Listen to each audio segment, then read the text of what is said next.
We read in this week's Parsha that the Jewish people were commanded to take olives and to crush them to produce an oil which would light the menorah, the golden candelabra that stood in the sanctuary, to light the golden candelabra that the light should burn throughout the night.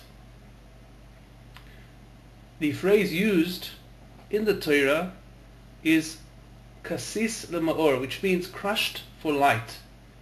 The olives had to be crushed to produce light. The phrase crushed goes specifically with the light. It's the crushing that produces the light. And the idea is as follows. The olive is a bitter fruit. It's not just to eat it raw is not a pleasant experience.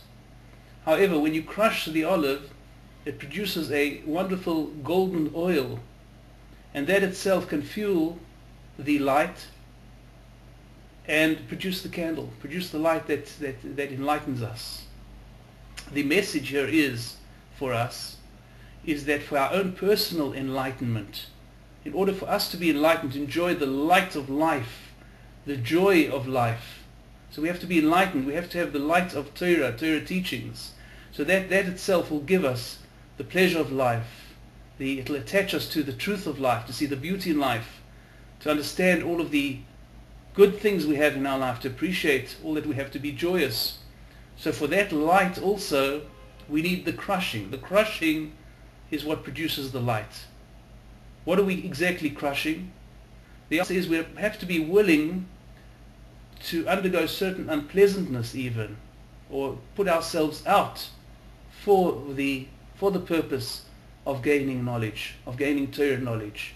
The Talmud speaks about, the Talmud interprets this verse to say that crushed for the light refers to those students who go from place to place, crushing their feet, going for long trips, long distances, in order to gain for themselves the light of the Torah. So they crush their feet for the Torah. For us it means that we have to even be willing to suffer certain discomfort in order to have this new knowledge. And the idea is as follows. The sages teach that the heart, a person's heart, which means his inner intelligence, the intelligence that rests, that hides, the subconscious intelligence that hides within a person, is a city that contains everything.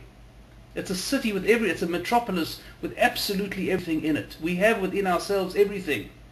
And there are phrases in the Torah, it speaks about the heart that's wise, the heart that understands, the heart that knows, that thinks, that sees. There is within us this ability, this marvelous ability, which the sages speak of the person's heart, the understanding heart. But the heart is covered with a shell. It needs to be with what's known as a shell, a hard shell. And that shell has to be cracked. That shell has to be peeled off. And it's specifically when we're willing to put ourselves out for Torah knowledge, we're prepared to crush those olives, that then the golden oil will begin to pour, and the light can be lit up. There can be a light in our lives. This is the message here. Crushed for the light, willing to put ourselves out to gain access to our hearts, to our inner intelligence, to our inner subconscious, to gain access to that and to release the wonderful light that resides within us and which can lead us to the most marvelous type of living, happiness in this world, happiness and success in the next as well.